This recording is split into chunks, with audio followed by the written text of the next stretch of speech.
awwalu ma yuhasabu bihil abdu yaumal qiyamah as-shalah.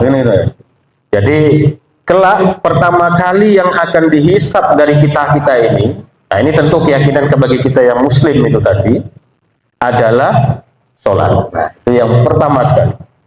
Kalau sholatnya baik, kata Nabi, maka baik nanti sairu amali. Maka semua amalan-amalan yang lain juga akan baik.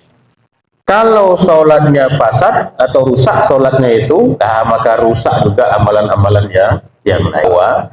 Di antara hal yang harus kita tekankan bagi diri kita pribadi diantaranya, juga terutama bagi keluarga kita dalam lingkup yang kecil itu, terutama di keluarga kita, jangan sampai membiarkan anak-anak kita diantaranya cucu-cucu kita tidak tahu tentang sholat. Orang tuanya abai ngajarkan anaknya tentang sholat, jangan sampai, karena pertama kali yang dihisab adalah sholatnya. A'udzu billahi minasy syaithanir rajim. Bismillahirrahmanirrahim.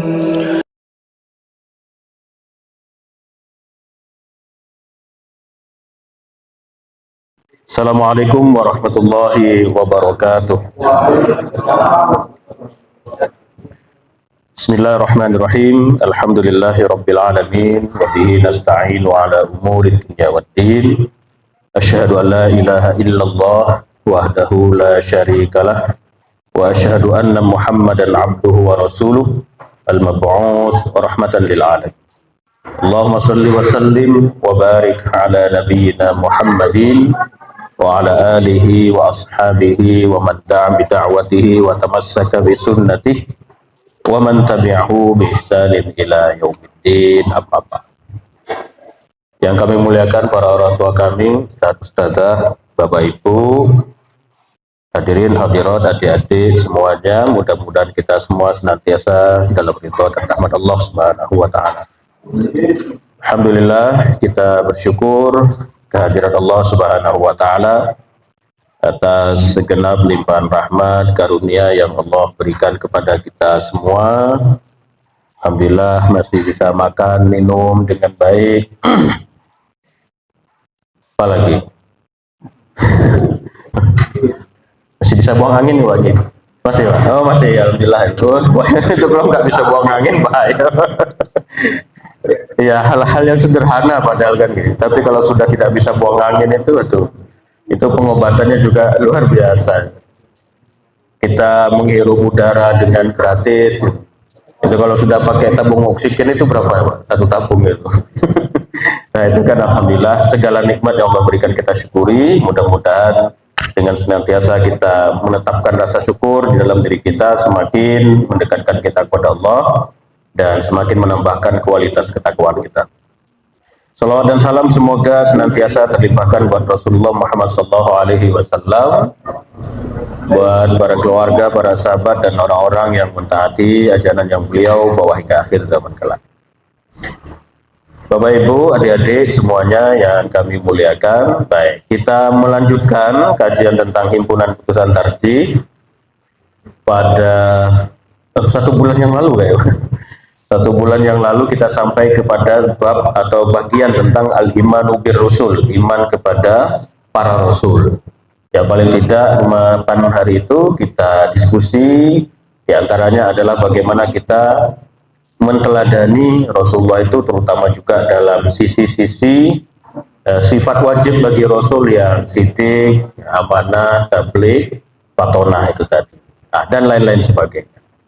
Nah kita melanjutkan pada malam hari ini, kita membaca dan kita yang ngobrol-ngobrol itu seputar al-imanu bil yaumil akhir, iman kepada hari akhir. Nah, akhir itu bisa juga diartikan di sini kemudian, beriman kepada hari kemudian.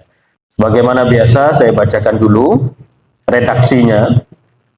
Yajibu alaina an nu'mina bil yaumil akhir.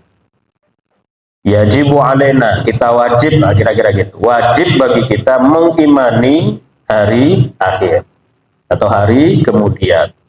Wa mashtamala alaihi min kharabi hadhil awalim, dan segala yang meliputi atau yang terjadi berkaitan dengannya, yaitu tentang alam ini nanti akan hancur, akan rusak, ganti alam baru lah. Wa ma akhbara bihi Rasulullah sallallahu alaihi wasallam, dan percaya akan hal-hal yang telah Rasulullah sallallahu alaihi wasallam sampaikan atau beritakan. Wa tawatara minal ba'si, dan banyak juga Rasulullah menyampaikan juga secara mutawatir sampai kepada kita. Dari generasi-generasi itu apa yang Rasulullah sampaikan tersambung dengan baik dan jumlahnya juga banyak. Dulu pernah kita bahas tentang mutawatir. Minal ba'si, bahwasanya nanti itu juga akan ada namanya kebangkitan. Ba'ts, jadi kebangkitan. Setelah nanti istilahnya alam ini dihancurkan, semuanya mati, kemudian akan dibangkitkan kembali. Wan nashr, nanti juga akan dikumpulkan. Wal hisab, dan juga nanti akan ada hisab. Saya tidak tahu kalau hisabnya pakai P, Pak. Ini hisab pakai B. Nah, hisab pakai P saya tidak tahu nanti di sana apa ada hisab pakai P atau tidak. Saya tidak tahu, belum pengalaman. Ya, itu nanti pokoknya katanya kalau di sana kan nanti itu semuanya kalau bagi masuk surga itu ya ada macam-macam. Wal jaza, akan ada ya balasan atau pembalasan. Fayaqdillahu bainahum, maka Allah akan memberikan keputusan kepada atau ya tentang kita ini. Faminhum man yadkhulun nar khalidan fiha wa la yakhruju minha. Ada orang yang atau golongan yang mereka itu kekal di dalam neraka, masuk neraka, ya kekal selama-lamanya, tidak keluar-keluar lagi, wala yakhruju minha, tidak keluar lagi. Wahum al-kafirun wal musyrikun. Siapa itu? Ya orang-orang yang kafir dan orang-orang yang musyrik. Nah, ini nanti ayat-ayatnya, dalil-dalilnya di sini. Za'amal ladzina kafaru an lai yub'atsu. Orang-orang kafir beranggapan bahwasanya mereka tidak dibangkitkan. Tetapi kan nanti di sini ada penjelasan bahwasanya nanti semuanya itu akan Allah bangkitkan dan seterusnya itu. Wa minhum man yadkhulu fiha thumma yakhruju minha wa hum al-mu'minuna al-'asun. Ada golongan orang yang masuk ke dalam neraka terlebih dahulu, haninya itu kembali kemana? Ya ke ini tadi, ke neraka. Jadi masuk ke neraka dulu, ya main-main dulu di neraka gitu kan, yang happy-happy gitu. Thumma yakhruju minha, kemudian dikeluarkan atau dia keluar dari neraka itu. Nah, baru kemudian dimasukkan ke dalam surga. Ya ibarat dicuci-cuci dulu lah, dicuci-cuci, dibilas, sudah bersih, nah, baru dipindahkan ke surga. Karena surga ini tempatnya sudah tempat-tempat paket yang bersih ya gitu. Jadi baju-baju kotor, nah, di laundry dulu. Nah, ini tempat laundrynya ini. Kemudian siapakah golongan itu? Golongan itu adalah wahum al-mu'minuna al-asun. Yaitu mereka orang-orang mukmin tetapi mereka berbuat dosa. Ini 59. Nah, ini nanti keterangan dalilnya nanti bisa dibaca di halaman-halaman yang ada setelahnya. Ini nanti ada hadisnya mengatakan bahwasanya ada orang yang di dalam hatinya itu miskola habbah ya. Jadi apa namanya itu? Ya sebesar biji sawi lah kira-kira gitu. Iman, meskipun kecil sekali keimanannya itu, ya nanti tetap mereka ujungnya akan dimasukkan ke dalam surga, dikeluarkan dari neraka, tapi masuk ke dalam, kemudian dimasukkan dalam surga. Tapi jangan dibayangkan, wah gitu enteng loh, enggak, nggak enak kalau di laundry di neraka itu, kira-kira gitu. Itu ya kita azab yang paling ringan kalau kita pernah tahu itu kan kata Rasulullah tuh disetrika kan, di ubun-ubunnya itu yang paling ringan itu. Bayangkan itu nggak pernah mati, disetrika terus, ganti lagi kulitnya dan seterusnya itu. Ya tidak nikmat. Oke. Wa minhum man yadkhulul jannah. Ada juga orang ya atau golongan orang yang dia masuk ke dalam surga, fayakhludu, dan dia nanti kekal di dalam surga itu. Siapa itu? Wahum al-mu'minuna as-shadiqun. Yaitu orang-orang mukmin yang betul-betul keimanannya. Kalau yang tadi ini orang mukmin tapi masih buat maksiat. Nah, kalau yang ini orang mukmin tapi memang betul-betul keyakinan dan keimanannya. Oke. Sekarang kita coba mulai ngobrol-ngobrol berkaitan dengan apa yang sudah kita baca. Yang pertama, bahwasanya di antara keuntungan, nah ini keuntungan, kalau kita memiliki kekuatan iman bil yaumil akhir, iman kepada hari akhir itu baik, kuat, kita itu akan ngeri kalau seandainya untuk berbuat maksiat. Ngeri. Karena kita punya keyakinan nanti kelak di hari akhir itu kita akan dipertanggungjawabkan segala amalan kita yang ada di dunia. Ya perkataan kita, ya amalan kita nanti akan dipertanggungjawabkan kelak di hari akhir. Makanya dalam surah Al-Fatihah itu kan menggunakan redaksi Malik Yaumiddin. Malik itu kan cuma satu-satunya raja atau satu-satunya yang berkuasa kelak di hari pembalasan.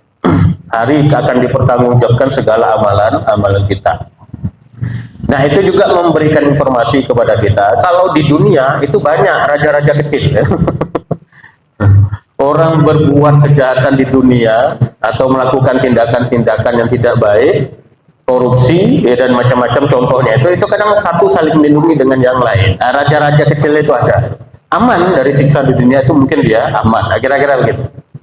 Tapi Allah memberikan peringatan kelak di hari akhirat nggak ada lagi raja-raja itu. Malik satu-satunya raja yaitu aku, kata Allah Subhanahu wa taala. Kan ya ayat kan alhamdulillahirabbil alamin, Allah ya Allah. Maka Malik itu kembali kepada Allah yang Rabbul Alamin itu tadi. Nah, kalau kita tadi sekali lagi meyakini dengan kuat, percaya kita pada hari akhir kelak nanti akan ada pembalasan yang sedemikian rupa, ya kira-kira itu kan kita juga ya ketar-ketir kalau untuk berbuat yang tidak baik. Mikir. Berarti orang yang mungkin sudah tidak mikir dalam berbuat yang tidak baik, ya itu diantaranya tanda-tanda iman pada hari akhirnya itu bermasalah. Itu diantaranya. Mengentengkan, ya itu tadi. Janji Allah itu dientengkan. Kadang, pernah mungkin saya cerita di sini, diantaranya adalah ketika ada anak-anak muda, nah, kami dulu pernah, mendialogkan lah kira-kira, ajak ngobrol itu. Mohon maaf. Dia itu melakukan hubungan di luar nikah. Ya, masih belum nikah, tapi sudah melakukan hubungan begitu. Nah, ketika ditanya itu, kenapa berani melakukan hubungan? Biasa Pak, anak muda. Oh, jawabnya Pak itu. Biasa. Ini diantaranya adalah tadi ya, al-imanu bil yaumil akhirnya itu mungkin masih problem. Dan ternyata anak-anak muda kita juga mungkin terjangkit penyakit-penyakit yang kadang-kadang meremehkan dosa-dosa tersebut. Nah, diantaranya bisa saja tadi karena mungkin masalah-masalah akidah atau pijakan-pijakan dasar dari nilai-nilai tauhid itu tidak kuat melekat di dalam diri mereka. Nggak tahu apakah karena pengaruh orang tuanya yang abai tentang dasar-dasar agama, ataukah memang orang tuanya sudah berikhtiar tapi memang anaknya ini yang memang tidak mau mendengar, ataukah karena di sekolah tidak dapat ilmu-ilmu yang begini, kita juga tidak memahami hal-hal yang sedemikian rupa. Tetapi di antara faktor yang paling kuat menurut saya di antara juga adalah kendala-kendala kita dalam, yaitu tadi HP, gadget yang semakin berkembang itu tadi, sehingga kadang-kadang mereka lebih banyak menghabiskan waktu di gadget-gadget itu ditimbang untuk belajar dengan tekun. Nah, sehingga karena dasar-dasar agamanya tidak dapat dengan baik, dengan kuat, akhirnya mengenteng-entengkan hal-hal yang sedemikian rupa. Nah, ini mungkin jadi perenungan bagi kita sebagai orang tua, terutama mungkin kita juga sebagai mbah, kemudian kakek, nenek dan seterusnya, untuk memperhatikan terutama di lingkup-lingkup keluarga kita. Nah, ini harus kita tanamkan dengan kuat. Nah, ini itu yang pertama. Yang kedua, bahwasanya kelak nanti di hari akhirat itu kita akan dihidupkan kembali atau dibangkitkan lagi. Nah, ini yang menyampaikan kelak kita akan dibangkitkan dan dikumpulkan di padang mahsyar. Itu kepastian. Nah, dalam konsep ketauhidan kita, entah nanti itu jasad dengan ruh sekalian atau ruhnya saja, itu urusan belakangan. Nanti awwalu ma yuhasabu bihil abdu yaumal qiyamah as-shalah. Jadi kelak pertama kali yang akan dihisap dari kita ini, nah ini tentu keyakinan bagi kita yang muslim itu tadi, adalah sholat. Nah, itu yang pertama sekali. Kalau sholatnya baik, kata Nabi, maka baik nanti sairu amali. Maka semua amalan-amalan yang lain juga akan baik. Kalau sholatnya fasad atau rusak sholatnya itu, nah, maka rusak juga amalan-amalannya yang lain. Nah, jadi ini juga berarti memberikan kita perundungan bahwa di antara hal yang harus kita tekankan bagi diri kita pribadi, di antaranya juga terutama bagi keluarga kita dalam lingkup yang kecil itu, terutama di keluarga kita, jangan sampai membiarkan anak-anak kita, diantaranya cucu-cucu kita, tidak tahu tentang sholat. Karena itu nanti yang pertama kali dihisab, orang tuanya abai ngajarkan anaknya tentang sholat. Jangan sampai, karena pertama kali yang dihisab adalah sholatnya. Loh, tidak pernah sholat, sudah, bablas. Orang yang sholat saja belum tentu beruntung, kan gitu kan? Di antaranya kan dalam Quran surah Al-Ma'un, fawailul lil musallin, tapi jangan berhenti di situ. Fawailul lil musallin, Allahu Akbar. Ada sesat semua orang yang sholat. Ada lanjutannya kan gitu. Jadi orang yang sholat saja masih mungkin celaka, kira-kira gitu. Alladzina hum an sholatihim sahun, dia sholat tapi ya lalai gitu. Ya sholatnya mungkin karena alladzina hum yura'un, ya mungkin karena riya itu. Karena ingin dilihat, dipuji-puji, oh rajin dia ke masjid, senang, minta ampun ya. Siapa yang nggak senang kalau dipuji? Saya sendiri ya senang, dibilang ganteng ya senang ya. Ya namanya pujian itu, manusia itu kan diantara kelemahannya adalah lemah dengan pujian, itu diantaranya. Nah, sehingga dalam hadis yang lain Rasulullah menyampaikan itu, kalau orang hadis qudsi ini, kalau orang yang mampu mengelola hatinya itu tadi, berbuat kebaikan tapi tidak dalam bermaksud untuk riya, maka itulah hamba Allah yang paling hebat, hamba Allah yang paling kuat, karena dia mampu menaklukkan yang sebetulnya itu menjadi kelemahan dirinya. Itu diantaranya adalah rasa ingin dipuji. Senang kalau dipuji itu. Nah, dia sholat tetapi karena ingin dipuji, bukan karena keinginannya bertemu dengan Allah dan lain sebagainya, bukan karena ketulusannya itu tadi. Ya, ini juga problemnya nanti adalah sholatnya juga bermasalah. Lawang sholat saja itu loh, yang sholat saja masih kadang bermasalah, apalagi yang tidak pernah sholat. Nah, sehingga ini akan tambah masalah. Terkadang yang berbuat maksiat lain-lainnya itu pun sholat ya, tetap juga sholat ya, tapi yang mabuk juga, itu ada juga campur-campur gitu. Ya ditanya sholat kayak yang tadi anak muda itu tadi, ditanya sholat ya dia sholat, tapi zina ya jalan juga gitu. Nah, berarti sholatnya itu yang tidak beres. Nah, sehingga ketika kalau ditanya, bukankah dalam Al-Quran ada ayat inna sholata tanha anil fahsya'i wal munkar, kan gitu nih. Lah kok ini sholat tapi melakukan kemungkaran? Jadi satu, itu ada banyak penafsiran atau banyak pemaknaan terhadap ayat itu. Janji Allah itu kita yakini, Allah itu janji Allah itu pasti, itu pasti. Berarti kalau hal yang begitu terjadi, ada problem bukan di janjinya, tapi problem di kitanya mungkin, atau di manusianya. Yang pertama, diantaranya paling tidak ketika dia sholat kan dia tidak maksiat, ya paling tidak kan gitu, paling tidak minimal ketika dia sedang sholat itu dia tidak maksiat, itu paling minimal. Berarti ketika dia sholat sudah tercegah dari melakukan yang fahsya dan munkar. Yang kedua, makna lainnya adalah berarti kalau dia sholat, tapi setelah sholat tetap melakukan fahsya, kemungkaran, hal yang tidak baik, perbuatan keji dan macam-macam, berarti sholatnya itu bermasalah. Jadi belum dengan khosyi'un, jadi belum dengan khusyuk sholatnya itu, belum dimaknai sholatnya itu, hanya sekedar mungkin melepaskan kewajiban. Itu pun kalau sholat itu mungkin cepatnya itu luar biasa.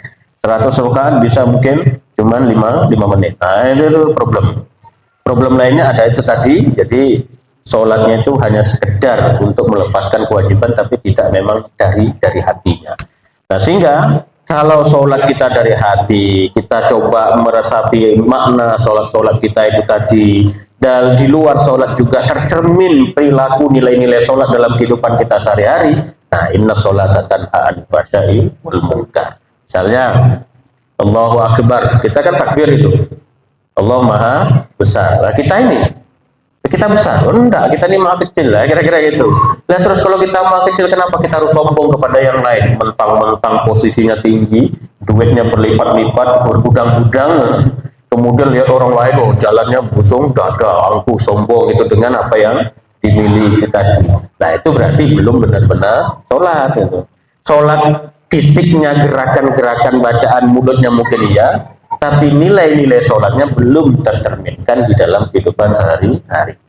Misalnya lagi, Assalamualaikum warahmatullahi wabarakatuh. Ini contoh baru dari ucapan misalnya, belum lagi dari gerakan-gerakan sholat itu nanti juga bisa kita maknai. Nah, keselamatan, kita kan berikan selamat, ya, mudah-mudahan keselamatan atas kalian. Tapi habis sholat mengajak gelut dengan tetangganya, tidak mencerminkan nilai-nilai sholat. Habis sholat itu langsung sudah itu mulutnya tuh meso-meso, pokoknya buat yang ya semacam-macam. Nah, itu berarti tidak mencerminkan nilai-nilai sholat, berarti sholatnya atau pelaksanaan sholatnya yang bermasalah, belum sholat dalam keadaan khusyuk yang dengan baik. Nah ini lagi penekanan tadi, kata kuncinya adalah sholat itu tadi. Kalau dihisap ini tentu juga tidak sekedar sholat bagi kita. Sholat itu adalah rukun iman. Rukun iman, rukun Islam. Rukun Islam. Nggak benar. Saya pernah nanya ke anak-anak muda itu pas di satu forum itu, rukun iman ada berapa? Banyak yang diam. Ada yang jawab 6. Ada yang jawab 5. Loh.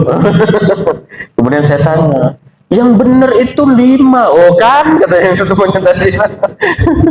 Aduh, buat itu kan saya kemudian gambaran saya, ya kok anak-anak hitungan jumlahnya saja kok nggak tahu gitu, kok bisa segitunya itu. Berarti ada problemnya di mana?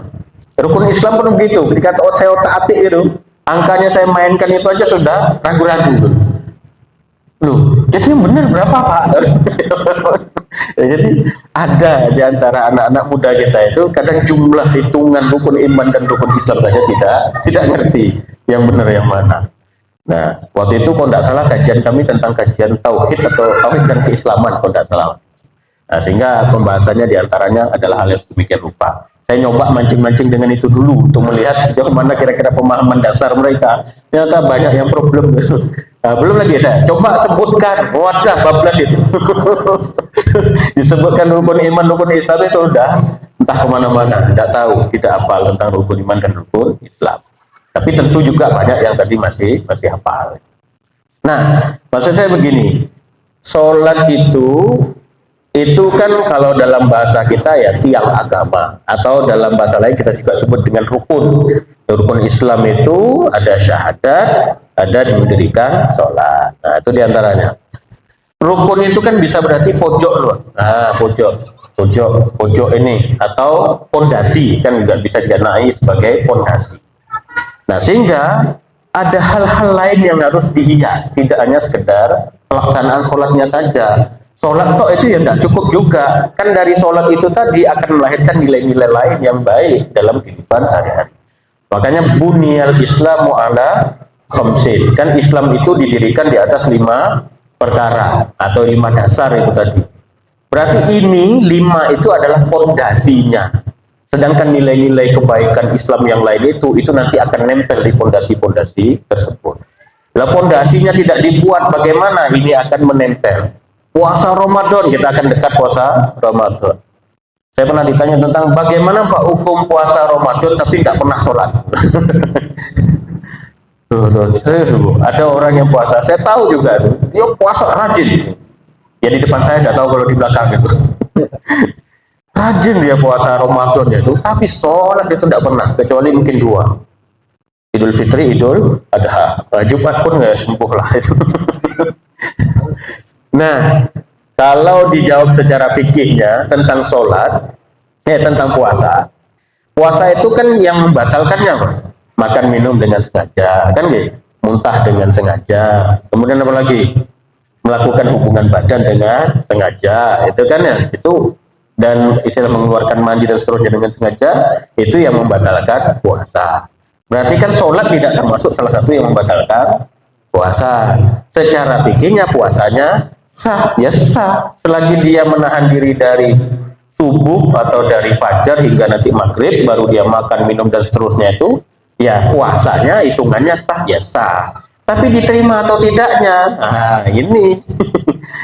Bagaimana mau diterima? Ya istilahnya itu ya. Pondasi yang lainnya itu loh tidak diperhatikan. Bahkan sholat itu boleh kita katakan sebagai apa namanya itu, kalau hadis itu tadi disebut sebagai sayyid atau rajanya atau tuannya segala amalan yang lain. Lah ini amalan rajanya saja diabaikan, nah gimana amalan lain akan nempel lah, kira-kira gitu. Jadi tiang-tiang atau pondasinya tidak dibangun, lah terus gimana tembok ini bisa nempel? Kipas angin ini baru bisa kita tempel karena sudah ada tembok-tembok yang ada di sini. Nah, gitu. Jadi yang 5 pondasi itu harus betul-betul dibangun. Nah, kecuali yang haji kan bagi yang mampu. Itu kan memang ada syaratnya. Kalau mampu, kalau tidak mampu ya jangan dipaksakan juga, tidak apa-apa. Ya. Paling tidak yang lain ini tadi ya, syahadat, insya Allah kita sudah, sholat, puasa, zakat. Zakat ini pun nanti kan bagi yang mampu. Zakat fitrah kan memang semua wajib itu. Kalau zakat mal sudah ada ketentuan-ketentuan khusus.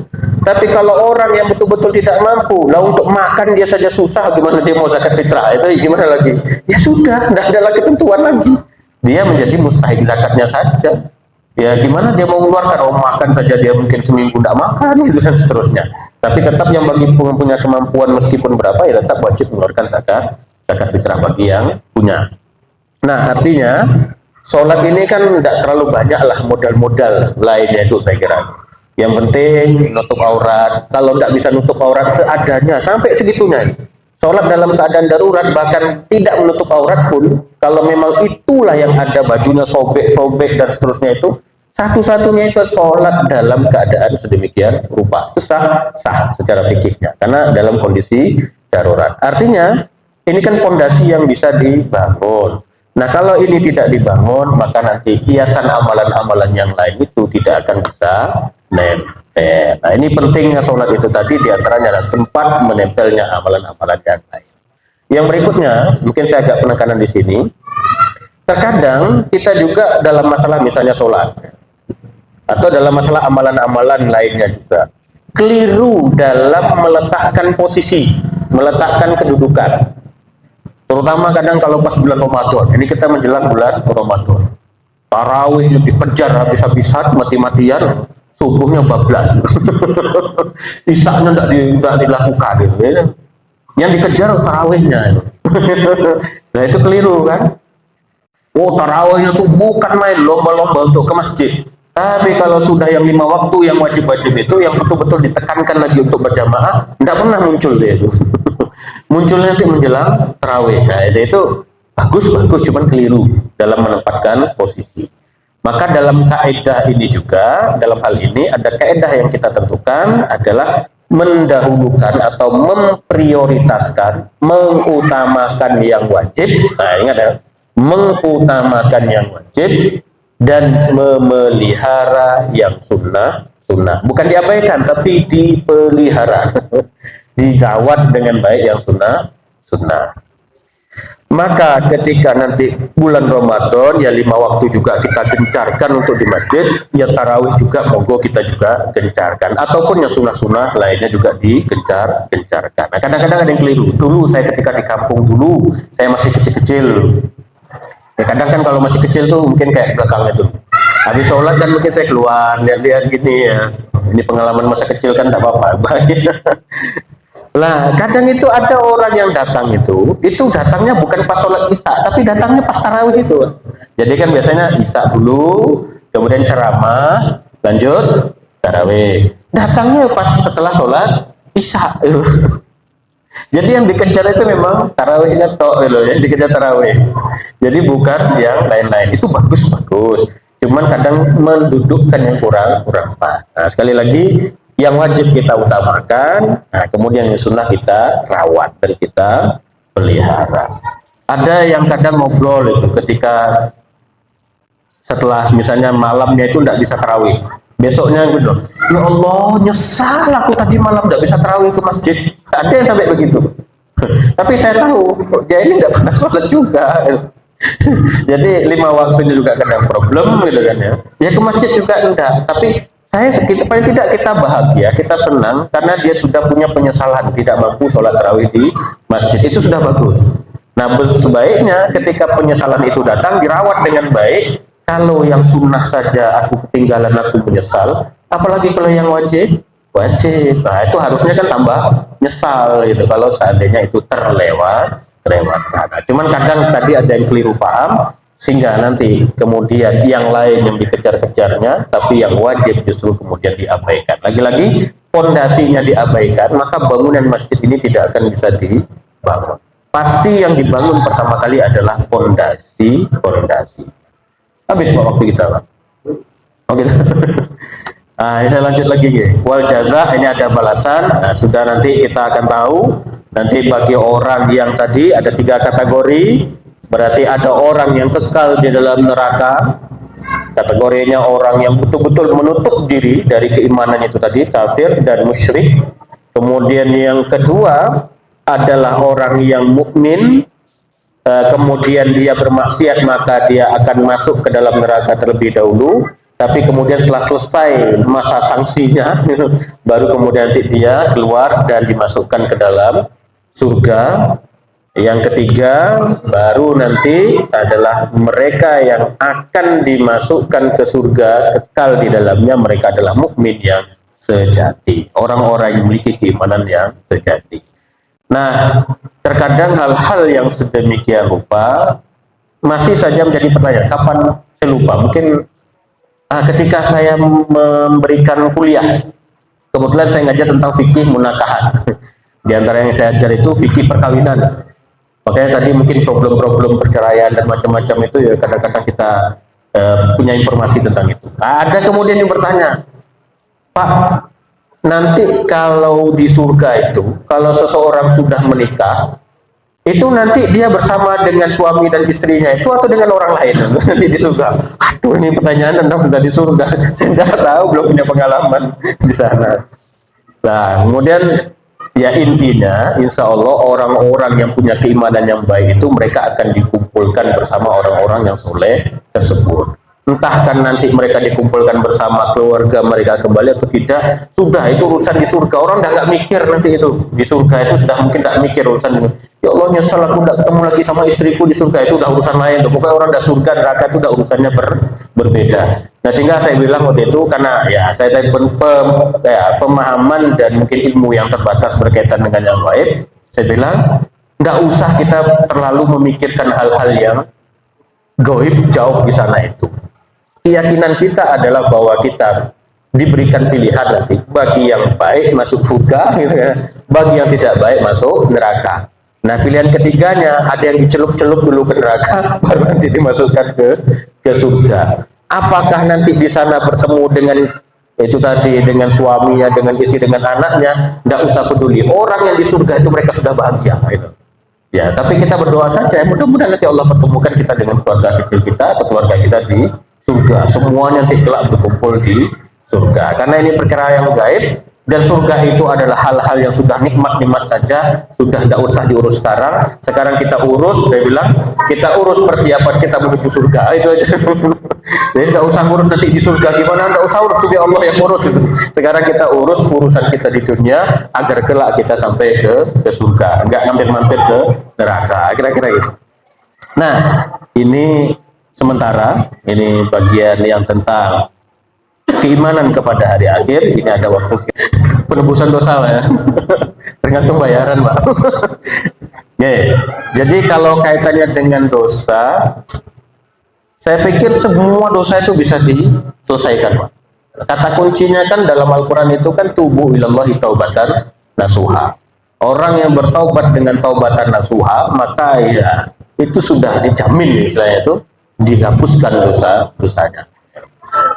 Dalam ayat yang lain kan Allah juga memberikan informasi kepada kita, hai Muhammad, katakan kepada hamba-hambaku yang berputus asa, yang berlebih-lebihan kepada dirinya, yang sudah betul-betul melampaui batas. Nah, ini sampai melampaui batas, Pak.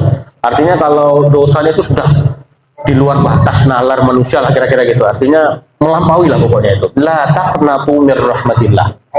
Bahkan orang yang sudah melampaui batas pun Allah sebutkan, wahai Muhammad, beri kabar kepada mereka jangan berputus asa dari rahmat Allah. Innallaha yaghfirudz dzunuba jami'a. Akhir bahwasanya Allah mengampuni semua dosa. Jadi dalam ayat itu ya berarti semua dosa itu ya bisa Allah hapus. Nah, sehingga kalau dikaitkan dengan ayat yang lain, tubu ilallahi taubatan nasuha itu menjadi syaratnya. Bertaubat dengan taubatan nasuha. Kemudian yang kedua, ya itu tadi ciri dari orang yang sudah bertaubatan nasuha, dia akan berubah melakukan amalan-amalan yang baik. Dia akan memperbaiki dirinya, tidak lagi dikekang oleh masa lalu, tapi dia fokus ke masa depan untuk berubah menjadi yang lebih baik. Maka ittaqillaha haitsuma kunta watbi'is sayyi'atal hasanata tamhuha. Kan hasanah gitu. Jadi orang yang kemudian berbuat yang baik, kebaikan ini akan mengikis dosa-dosa yang pernah dilakukan. Kemudian dalam Al-Quran juga Allah sebutkan, innal hasanat yudhibnas sayyi'at. Bahwasanya kebaikan itu akan mengusir atau menghapus keburukan. Artinya kan ya berarti tidak disebut jenis-jenisnya kan apa? Artinya bisa saja akan terhapuskan bahkan di dunia ini. Bisa Pak. Jadi karena kunci lainnya juga ya artinya pendek panjang itu tadi, masalah orang buat baik dan buat jahat itu, di antara yang paling terpenting itu adalah perubahannya dia menjelang akhir hayatnya itu tadi loh, mas, penting itu. Jadi yang dijadikan juga sebagai patokan itu adalah bagaimana kita menutup akhir dari usia kita juga, itu penting. Innamal a'malu bil khawatim, kata Nabi. Amalan-amalan kita ini tergantung pada akhirnya. Semua amalan ini kan akan selesai kalau seandainya nyawa kita sudah tiada. Tergantung nanti kita menutupnya gimana. Nah, kalau tadi kebalikannya kata Rasulullah, ada orang yang selama hidupnya, berarti panjang usianya itu, dia melakukan amalan-amalan ahli neraka. Kemudian jarak dia dengan neraka itu sudah tinggal sehasta, ya mungkin seukuran lengan, saking dekatnya lah. Artinya dia menafsirkan usianya tidak lama lagi. Tapi kemudian takdir mendahulunya, artinya dia mendapatkan hidayah, dia berubah menjadi pribadi yang lebih baik. Fayamalu bi amali ahli jannah. Kebalikannya, di sisa yang tidak banyak, dia melakukan amalan-amalan yang dilakukan oleh ahli surga. Fayadkhuluha, kalau dia mati dalam keadaan demikian, maka dia masuk ke dalam surga, kata Rasulullah. Nah, ini di antara kabar gembira bagi kita. Tapi lagi-lagi kan masalah usia kan kita tidak tahu kapan selesai. Maka istiqomah menjadi penting. Istiqomah ketika memang sudah diterpa hidayah atau mendapat hidayah yang baik, ya sudah kita tekun dalam hidayah tersebut. Itu Pak. Oh, orang yang memang punya kewenangan tadi, tapi karena tugasnya, jadi ada kalau dalam masalah ini tadi pidana misalnya Pak ya, pidana itu tadi ada tindakan pidana misalnya kalau dalam kotel atau pembunuhan, ada kisos atau memang dalam hukum Islam dalam dulunya itu kan ada tindakan yang misalnya membunuh ya kisosnya balasannya adalah dengan membunuh misalnya gitu. Dan siapa yang melakukan ini ya memang tentu ada pelaksananya. Nah sehingga ketika dia melaksanakan tugasnya untuk melakukan dalam tanda petik mohon maaf kisos kepada orang yang memang terkena sanksi itu tadi, maka dia ini adalah bukan termasuk kategori membunuh tanpa hak, tetapi dia membunuh karena memang itu haknya untuk melakukan kisos itu tadi. Hakim ataupun itu boleh Bu, secara hukum itu boleh, karena itu memang bagian tugas kewenangannya dia. Tetapi kalau dalam fikih misalnya ada hukuman tertentu, anggaplah bukan hukuman membunuh, misalnya di penjara misalnya gitu. Dia sebagai hakim misalnya gitu kemudian berdasarkan bukti-bukti saat dia melakukan misalnya analisis di persidangan dan macam-macam, ternyata memang dari bukti-bukti itu memberatkan pada yang sudah menjadi tersangka misalnya gitu. Akhirnya dia atau orang ini tadi kemudian dipenjara sesuai tuntutan itu tadi. Anggaplah misalnya 10 tahun misalnya contoh. Nah tiba-tiba di belakang hari sudah selesai 10 tahun, 15 tahun kemudian baru misalnya ada bukti-bukti yang lain misalnya yang ternyata memberikan petunjuk orang itu tidak bersalah. Nah itu gimana dalam kasus fikih misalnya kalau di peradilan begitu, Ini tetap lagi Bu ya, itu tetap di tangan orang yang punya wewenang, bukan kita semena-mena langsung buat putusan, tidak. Ketika memang keputusan sudah disertai dengan bukti-bukti itu, namanya istilahnya nahnu nahkum bis-shawahir wallahu yatawalla bis-sarair. Kita ini manusia hanya bisa menghukumi berdasarkan realita yang kita dapatkan. Itu memang karena keterbatasan kita. Ya mungkin saat itu bukti-bukti yang dikumpulkan ternyata memang lebih memberatkan si beliaunya. Nah, tetapi mungkin sejak berjalannya waktu, oh ternyata tidak begitu adanya, maka yang keputusan waktu itu ya tidak dianggap berdosa selagi masih betul-betul buktinya itu ada. Kecuali dia main-main, gitu. Misalnya kalau dia main-main, sengaja dibuat-buat bukti-bukti palsu, nah itu baru berdosa. Karena apalagi sudah sampai menghilangkan nyawa orang, wah itu dosanya termasuk dosa besar itu. Karena menghilangkan nyawa. Tapi selagi di awal itu tadi, ketika keputusan itu tadi memang sudah sesuai fakta-fakta yang didapatkan pada saat itu, belakangan ditemukan mungkin realitas yang lain, tapi sudah kadung hukuman dijalankan, maka yang lalu itu dianggap berjalan sesuai sudah dengan ketentuan di masa lalunya. Maka orang ini tadi tidak berdosa, karena dia sudah sesuai dengan tupoksi dia sebagai pelaksana. Artinya tidak ada kesengajaan, memang dia itu tidak tahu kan, itu artinya tidak ada problem. Jadi diantara rufi al-qalam itu diangkat dari perkara atau di catatan dosa itu adalah ketika dia tidak tahu, itu termasuk salah satunya hal yang sedemikian rupa, maka itu tidak menjadi problem. Itu, ya. Saya kira mungkin begitu dulu Bapak Ibu sekalian, mudah-mudahan ada manfaatnya, wabil khusus buat diri saya sendiri dan mudah-mudahan bagi kita semua. Kita tutup dengan hamdalah dan doa kafaratul majlis. Alhamdulillahirabbil alamin. Subhanakallahumma wa bihamdika, asyhadu an la ilaha illa anta, astaghfiruka wa atubu ilaik. Nasrun minallah, fathun qarib, wa basyiril mu'minin. Wassalamualaikum warahmatullahi wabarakatuh. Alhamdulillahi rabbil alamin.